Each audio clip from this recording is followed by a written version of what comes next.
Сам по себе храп не опасен, ведь это всего лишь неприятный звук. Однако зачастую он может быть симптомом очень серьезного заболевания – апноэ сна, кратковременной остановки дыхания. Происходит это из-за чрезмерного расслабления мышц гортани и ротовой полости. При этом весь организм испытывает острую нехватку кислорода. Сон становится поверхностным. То есть в результате он не высыпается, у него развивается дневная сонливость, утомляемость, ощущение утром так называемого неосвежающего сна, разбитости. И, в общем, в итоге работоспособность снижается, и со всеми, так сказать, вытекающими отсюда последствиями снижается внимание. Исключить или, наоборот, подтвердить синдром апноэ можно с помощью полисомнографии, полного ночного исследования сна. Для этого на пациента надеваются специальные датчики-электроды, которые собирают все данные о стадиях сна, деятельности головного мозга и сердечно-сосудистой системы. Затем вся информация фиксируется и анализируется специалистом.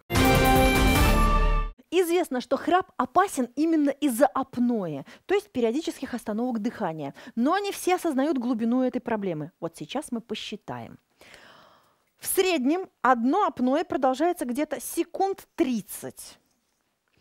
Храпун со стажем за ночь прекращает дышать где-то раз 400. Умножим 30 секунд на 400 раз. Это получится 12 тысяч секунд.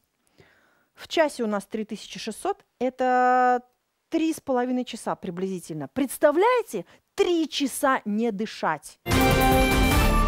Для того, чтобы выявить, где именно происходит сужение дыхательных путей и выбрать оптимальный метод лечения, проводят слип-эндоскопию. В ходе исследования пациента вводят в неглубокий наркоз, близкий к обычному сну. В этот момент, когда он начинает засыпать, он начинает храпеть, мы отмечаем у него спадение дыхательных путей при помощи специального гибкого эндоскопа, который проводится через нос, и, соответственно, мы регистрируем уровень. В случаях обычного несложного храпа, а также при легкой степени апноэ в мягкое небо пациента можно ввести специальные имплантаты, которые приведут к уплотнению мягких тканей, а следовательно к уменьшению вибрации стенок глотки во время сна. Имплант устанавливается просто механическим выдвижением вот этого, кстати, поршня.